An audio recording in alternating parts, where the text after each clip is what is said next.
So some of the pensions that are out there are kind of old timey, and the rate at which they grow might be like inflation or inflation plus one. So for a young person, that would not be a great trade. I would think that a 403b invested, mostly in stocks would probably be a better bet.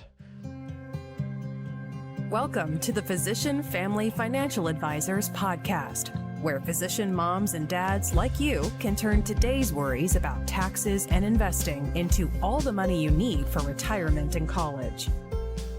Hello, physician moms and dads. I am Nate Reineke, certified financial planner and primary advisor here at Physician Family Financial Advisors. And I'm Ben Utley, certified financial planner and the service team leader here at Physician Family. So Nate, before we went on the air, you were telling me about a movie that you had watched and some music that was in that. I'd like our listeners to have a little flavor for who you are at times. Yeah, well, it always starts with movies. I used to watch a ton of movies as a kid, and I still really like maybe a handful of movies I watch over and over again. One of them is The Big Short. I'm sure you've seen The Big Short. Yeah. It's interesting because it's exciting, and I love how the director made this really complicated financial crisis that nobody really understood into kind of this funny breakdown of it. So my favorite part is when he says, "Here's famous chef Anthony Bourdain to explain," and he explains some complicated thing in the form of talking about fish stew. Mm-hmm. So I really liked it. But Dr. Burry, the famous the Big Short guy, was always listening to this metal music and playing the drums. So in part of it, he listens to Metallica, and it brought me back to when I had a Metallica poster in my room in high school. Nice. So I've been listening to Metallica lately again. Blast from the past. Sweet. Well, I never had a poster of the Founding Fathers in my room growing up. Yeah. But for some reason, I find myself about once a week listening to the entirety of Hamilton, beginning to end, like the whole thing. And I don't know if I'm proud of this or ashamed of it, but I know almost all the words. I wanted to not like Hamilton. Impossible. Yeah. It's impossible. They're coming to our town like March or April, and I'm waiting with bated breath. It'll be the second time for me. So nice. Yeah. So speaking of shows, we should probably get on with this one. Yeah, we got one right here. Well, I really scraped for that segue, I got to tell you. Okay. Well, yes, we have some questions, and a few of them you actually got. So, and I think up front. What do you mean actually got? As if I don't work? No, as in normally I get ones from the team. Yeah. And I like to hear your answers, so I choose those. So maybe I don't choose yours as much, but I chose some of yours today. Okay, so anesthesiologist from Ohio says, due to some changes at work, I'm going to be taking a 33% pay cut. Ooh. I'm thinking about opening an e-commerce business with my family to supplement my income. What do you think? Double ooh. Yeah. You got this question. I don't know what you said, but I'm interested. It was from a prospective client, and I got to say that I kind of went along with it in the beginning, and I kind of tried to direct them a different direction because I don't like to see docs get off track. Mm-hmm. But it sounded like a diversion, a diversification, and in the end, I felt like I had their trust in their ear. And, this is not a client. This is a person I've known for 30, 45 minutes. And I'm like, look it.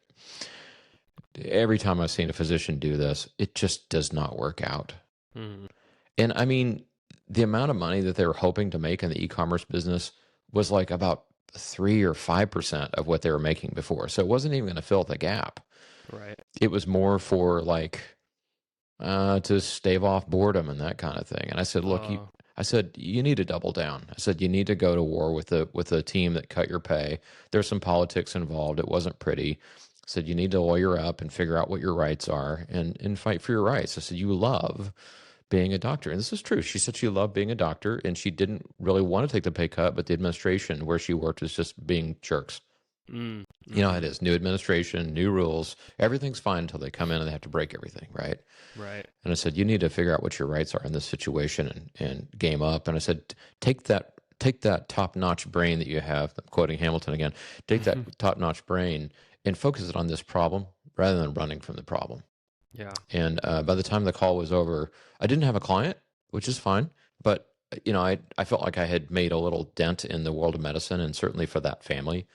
So, as I say sometimes on calls where I'm talking with prospective clients, sometimes we make money, and other times we just make a difference.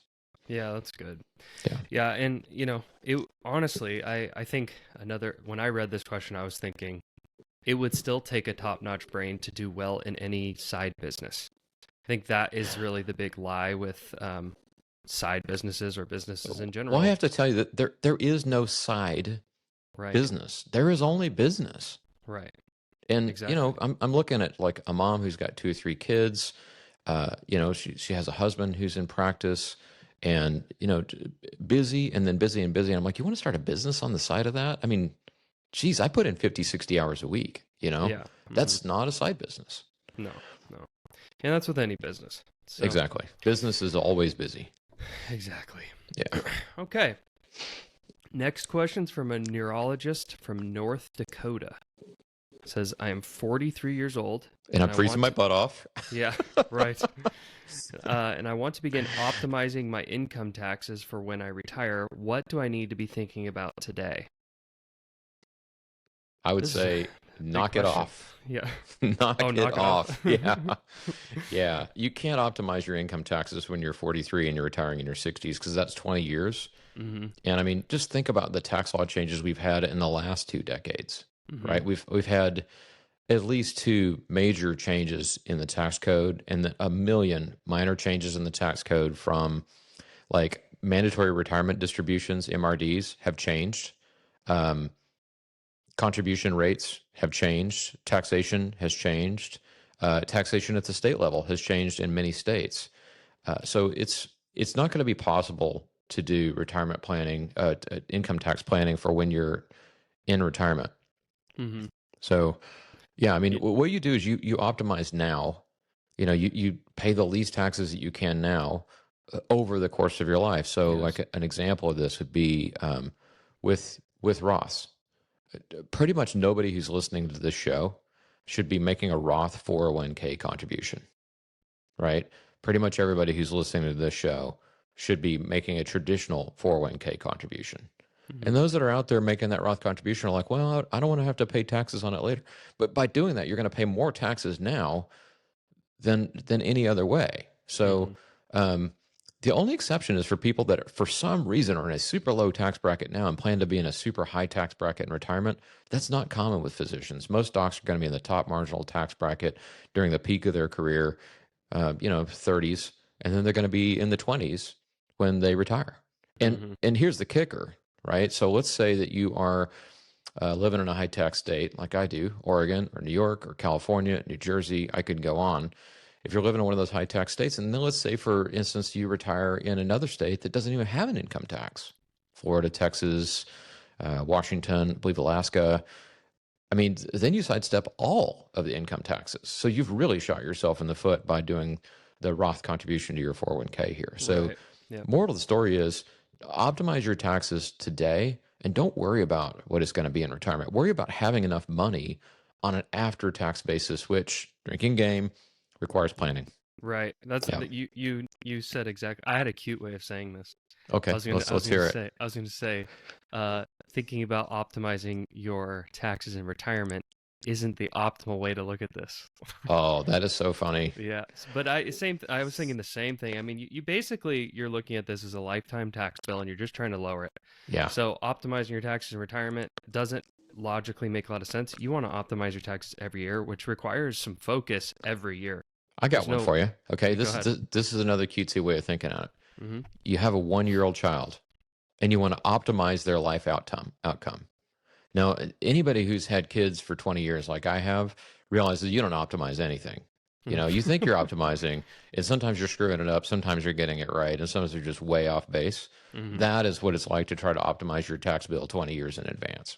Right. You just don't know how it's going to turn out. Yep. So you do the best you can in the moment, cross your fingers, and plan to have enough when you get to the finish line. Agreed. Yeah. Agreed. It's funny because you kind of answered this next question, so I'll take a crack at it. Hear it from a different person. So, oncologist in Wisconsin says, I'm able to put the maximum amount in my 401k profit sharing plan. So they are able to put $69,000 in 2024. Or 76.5 if you're an old Yeah. fart. Yeah. Yeah. And that's pre-tax dollars. So their question was, they said, my spouse has the option to make 401k deferrals or make post-tax contributions to the Roth side of our 401k. Considering I'm contributing so much pre-tax money, should we start making Roth contributions for my spouse? I'm enjoying this ice cream so much, maybe I should stick some kale in it. That's right. So I sort of took a different approach. I actually did the math, and it's a hard calculation to do. And so without boring the listeners with the math, I think it's obvious to people, Roth, you don't get taxed on the growth. Yeah. And so that's where the math stops for most people. But I actually think that that's wrong. So you can get the tax deferral now in your highest tax bracket, and then by doing pre-tax contributions. Yeah. So you save something like $8,000 in taxes this year. Yeah. Okay. And then the opposite, if you put it in the Roth, you pay the $8,000 up front, you have some tax-free growth. Most people will do that math and they'd say, maybe you save a little bit more in retirement, assuming you know what you'll pay in retirement, which nobody does. But that's actually not the full story, because that money that you saved by putting money in that tax, by deferring the money into your 401k, not paying taxes now, if you apples to apples comparisons, which would be you take that $8,000 and you go invest it.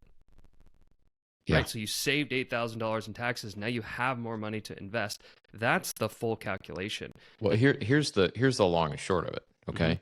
If you are in the 24% bracket when you defer, and you're in the 24% bracket when you withdraw, it makes absolutely no difference whether you put it in a Roth or traditional. It is the same.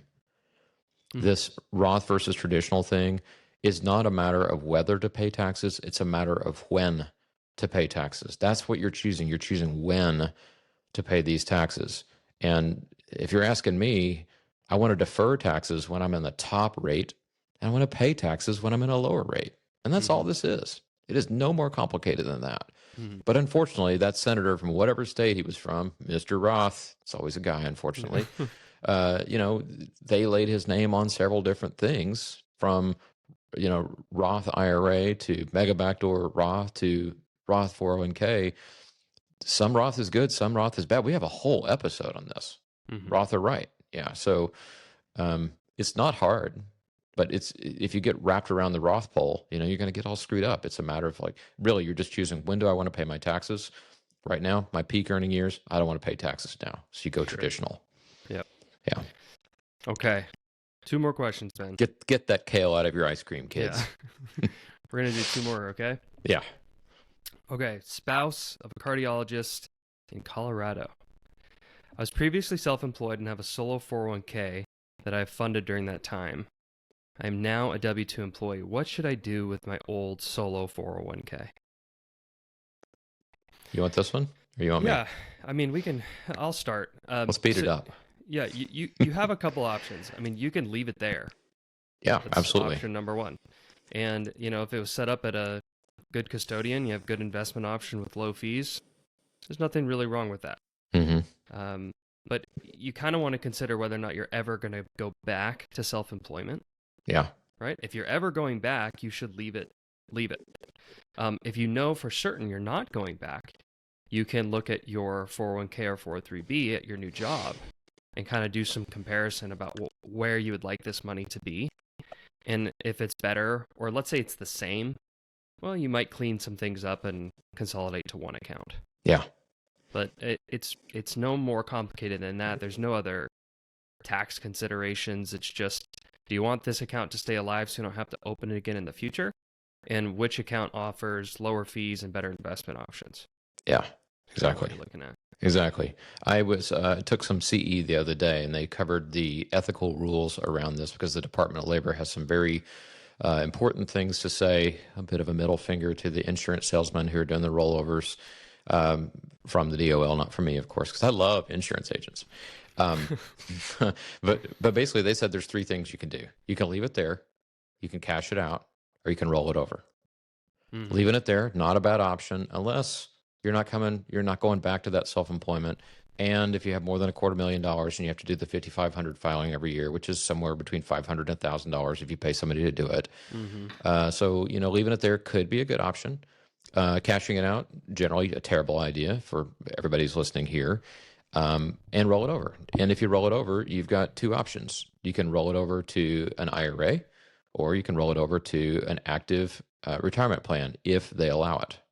Mm-hmm. Right now, of those two, I like the one where you roll it over to an active retirement plan, because rolling it over to an IRA means that you're going to block up your backdoor Roth contributions. That's right. So in my world, there's really only like two things to do with it: leave it there or roll it over to the active plan. Mm-hmm. Yep. Yeah. Yeah, and I know these account questions, we get these a lot, and I try to sprinkle them in. They're not huge tax savers or anything, but they stick in people's mind. They have these pesky accounts laying all over the place, and Yeah. they want to consolidate them. So, And sometimes that's not the right thing to do. yeah, Yeah. exactly. Okay, we have sort of a benefits question. Okay. Immunologist in Texas. I work in academia and need to choose between a pension plan or a 403b plan. The choice is irrevocable. Which is better? So which one should they choose? This is another plan question. With a plan, this becomes a lot easier to choose from, because in that plan, you sort of start to think, like, what about your future, where you're going to work? But the main sticking point is the likelihood of staying with this employer, I think. Mm-hmm.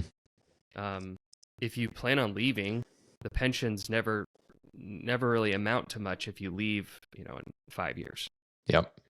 So, but if you plan on staying for a very long time, pensions can be turned into a very good income in retirement. Yeah. So, if you're going to leave, the 403b is usually better, right? It requires some looking into these benefits, but if you're never going to leave, the pension is usually better. Yep. But things you should ask yourself, sometimes you give up some more benefits if you choose one plan or the other. I believe if you choose the state-sponsored plan, which is the pension, sometimes you can, or I'm sorry, if you give that up, then sometimes you can give up health benefits in retirement. Yeah. So you're not taking the state-sponsored health benefits. There's at least two more considerations here that I can think of. So one of them is the crediting rate on the pension. So some of the pensions that are out there are kind of old-timey, and the rate at which they grow might be like inflation or inflation plus one. So for a young person, that would not be a great trade. I would think that a 403b invested, mostly in stocks would probably be a better bet. And the other side of this is, we have a doc who's in Illinois. They have the SURS plan up there. And Illinois is one of those states that at the time we looked at this was not in super great financial shape. We looked at the back end of this pension to see how funded or unfunded it was. And we realized, I think at that time, there's like 60 or 70 cents on the dollar that was there. And so there's a chance that this underfunded pension will welch at some point. So, Texas has pretty strong finances. They're one of the number one holdings in national muni portfolios. But I would look at the credit standing of the pension provider and see what their ability to pay is and how funded that pension plan is before I jumped in. I wanted to add one more thing here. It's funny to me a little bit because pensions are looked at like this, like the golden goose.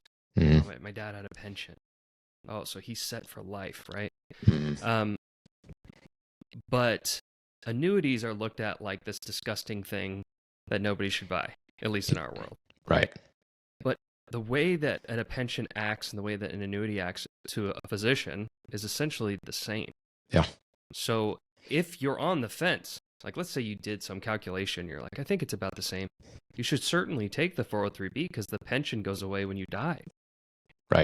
Right? And that's annuities. It's a lifetime income, but your kids or your spouse, if you die, sometimes they're left with nothing, or maybe your spouse is left with half. So pensions are great if they're rich, but they aren't always the best option. So you just have to take a close look at your own situation, and this is where a good plan comes into place. Do you feel like we give that answer like it all depends so many times? I mean, I wonder So if many this is times. self-serving, but Yeah. these are necessarily glib questions, right? So it's Yeah. like, should I buy the red car or the yellow car? Well, it kind of depends on what the car is, right? Yeah.